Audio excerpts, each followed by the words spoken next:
Hey everybody, welcome back. James here again with you, and in today's video I'm going to show you how to get the most accuracy out of your brake barrel air gun. So let's get into it.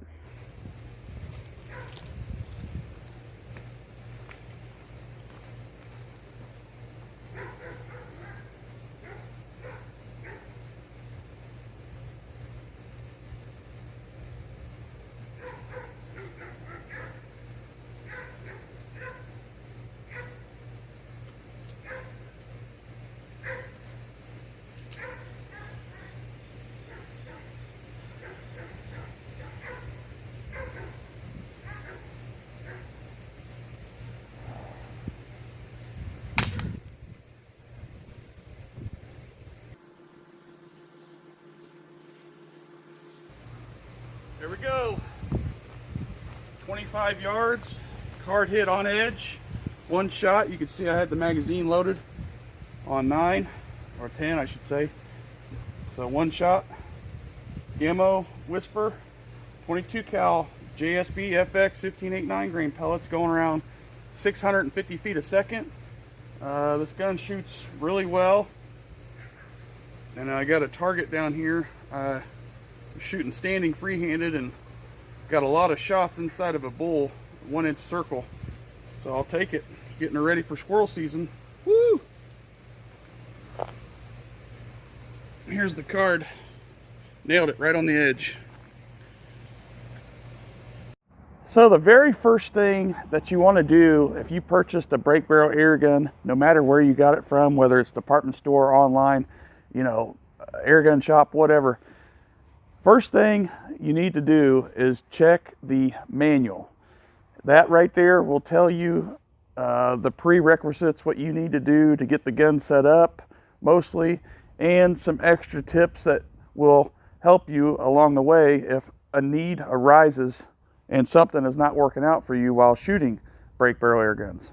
So after you've read the manual, you probably read that it tells you to make sure that your breech O-ring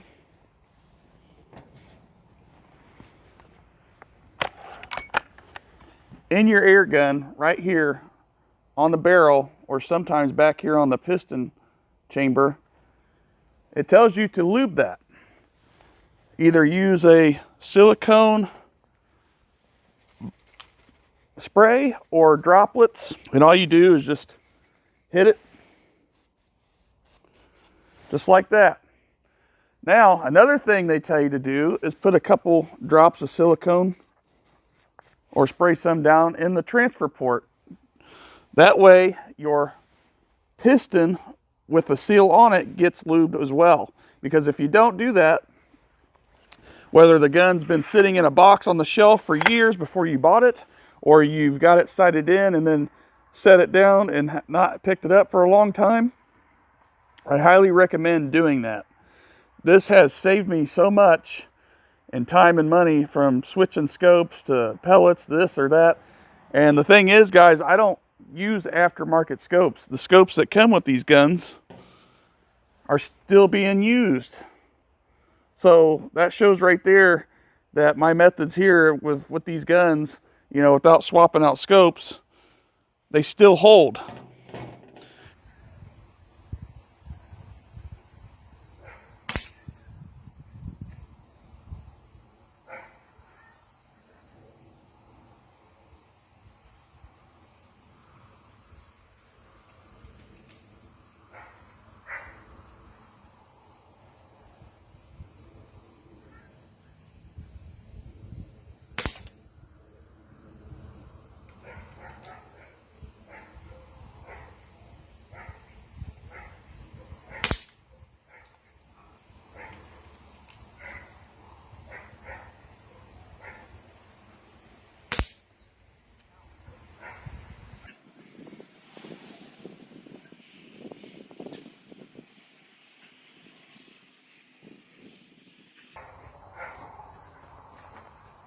Alright guys, I'm out here plinking at about 30 yards using the 22 caliber Ruger Max Elite and the 22 caliber Gammo Swarm Fox, shooting the same pellet, 15.89 grain FX JSB pellets, And I just keep nailing these business cards on edge, back to back at 30 yards. Multiple times. These guns can keep those pellets within a nickel-sized group or so at 30 yards. Just wanted to get them out, blow some dust off. See how well I need to get the scopes a little more adjusted, but other than that, you can see they're doing pretty good. The brake barrel, the Fox Swarm, I kept hitting the card multiple times. Took 3 shots to get it off the holder here, but definitely did it, guys. Multiple shots, back to back with both rifles. Woo, I'll take it. That's another thing, is scopes for these guns. You know, obviously the ones that come with them aren't the best, but at the same time, they work if you set them up just right.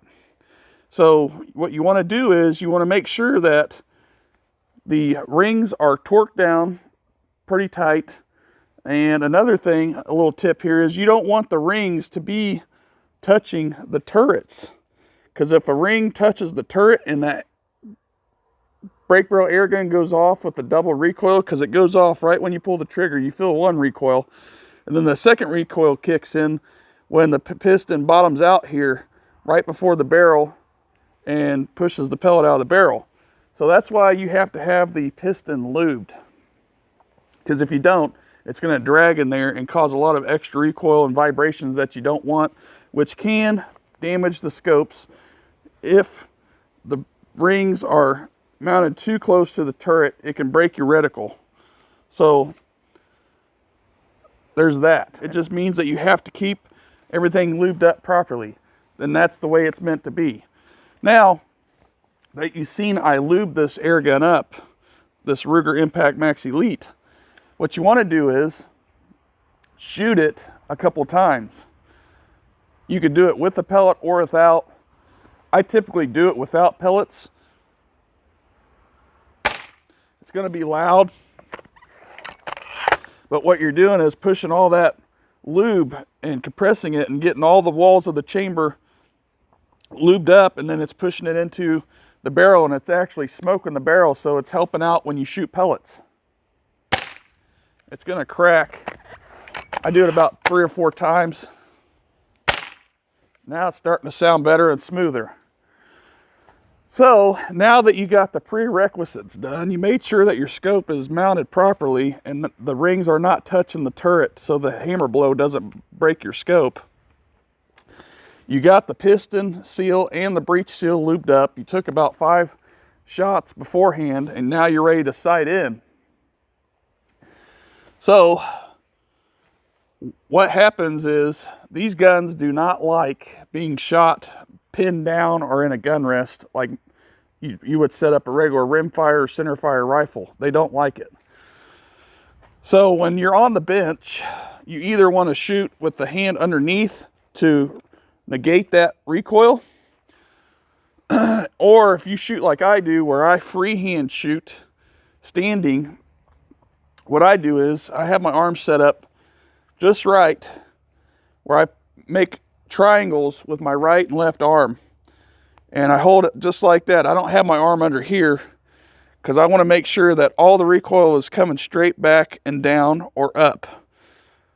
If you don't, if you have your hand underneath like this and you shoot, the gun wants to bounce all over the place. So that's what I've used over the years, and it's been very, very successful and very accurate. So accurate that I've hit squirrels in the same spot in the head multiple times in the row while they're still in a tree with a brake barrel air gun.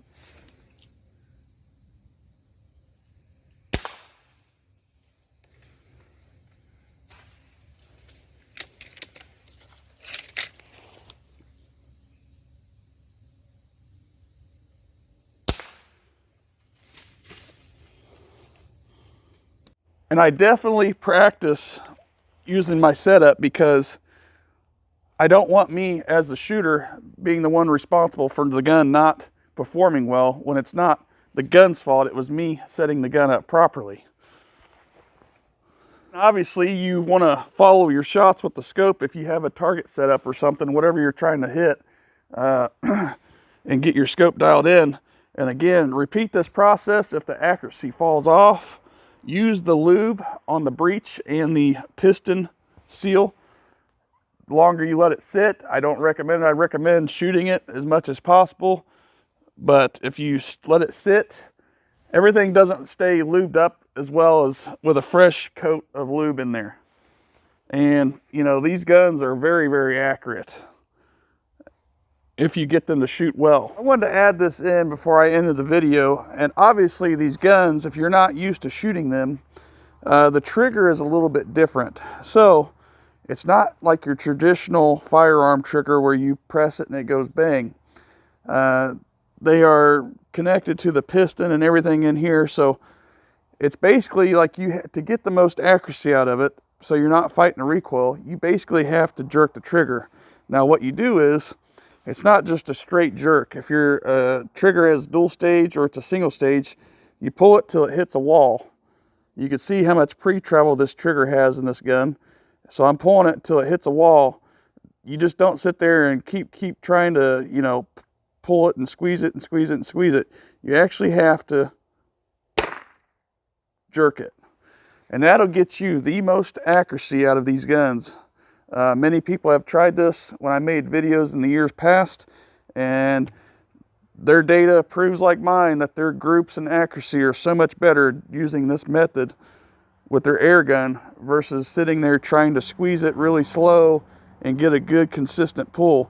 You'll never get a good consistent pull trying to squeeze these brake barrel triggers like that. So again, I hope this video helps. I hope this video shows you just how accurate brake barrel air guns can be, or at least yours if you just got one right out of the box. Again, no matter where you got it from. Definitely try these tips out. Definitely read the manual and get you some silicone lube. And you should be set. Your gun should be shooting really good. And, you know, if you change out the scope or whatever, that's up to you. But like I said, I have the out of the box scopes on these guns and they shoot lights out. So there you go. Thanks again for watching. Hope to see you guys on the next one.